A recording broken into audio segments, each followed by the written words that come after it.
We get the possible release date of the iPhone 6 as manufacturing has begun.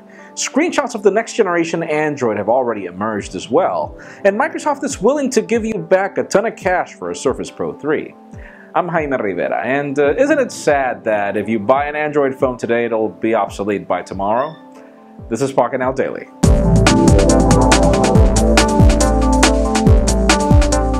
The official news is quite compelling today, starting with Microsoft, as the company is willing to give you back as much as $650 if you trade in your current MacBook Air for a Microsoft Surface Pro 3. Now, bear in mind, it's as much as $650, so it depends on how old your computer is, and it also depends on the condition.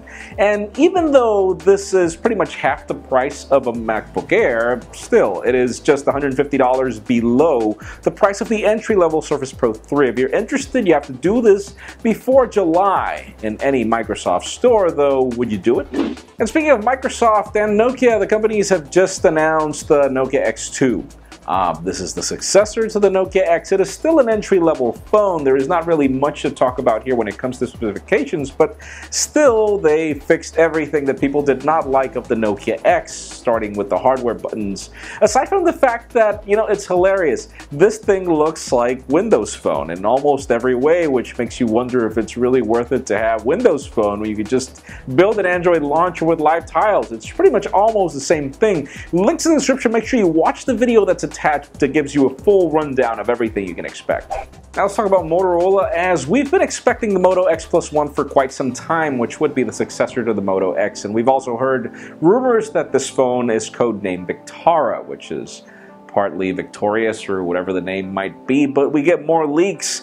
And this is a very interesting design. Actually, the leaks are of a case, and we see two separate leaks of a very big camera hole, since everybody complained about the camera on the Moto X. And could it be that this will be the push for the Moto X+1? We still don't have any dates or any particulars, but the design is not really as nice as the Moto X was. That's unfortunate. Let's talk about Apple, and specifically the iPhone 6, as Bloomberg and a lot of other publications are already talking about what to expect for the launch date of the iPhone 6. Apparently, production has begun, as we've reported in the last couple of days, but it seems that, number one, we will be getting the iPhone 6 in September, and number two, apparently both models, the 4.7-inch and 5.5-inch models, will be ready on the same launch date in September, which kind of contradicts the other rumors that the 5.5-inch model was going to be pushed for later. We do know that the 5.5-inch model will be in limited quantity, so even if they do launch it, they pretty much won't. Stay tuned.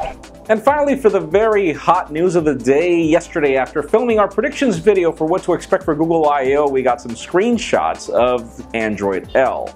And yes, these are screenshots of the next generation Android running on a Nexus 4, which means that it'll run on the Nexus 4. And even though there are some design changes, it really looks a lot like the current generation Android, so it's easy to think that this will just be Android 4.5 and not really Android 5.0. But Sundar Pichai has already confirmed that the next generation Android will be launched tomorrow at Google I/O. We'll definitely have a full roundtable of everything we think about the event. Make sure you stay tuned for that. But still, that leads you to the question of the day. What would be the biggest thing that you would like for Android to change in its future version? What is your biggest top number one pick? In my particular case, honestly, I would love for my HTC One M8 to be current tomorrow. I would love for Google to figure out a way to have its next generation Android run the next day or the next week on its future or current Android phones. That's probably the most disappointing part about Android, but leave us a comment down below. What is your top number one pick? Yes, friends, you know the drill. If you want to get the news earlier before this video is filmed, make sure you follow us on Pocketnow.com and subscribe to our YouTube channel as well. You can also follow me on Twitter, Jaime_Rivera. Please give this video a thumbs up if you like what you saw. I am Jaime Rivera. Thank you very much for watching. We will see you tomorrow.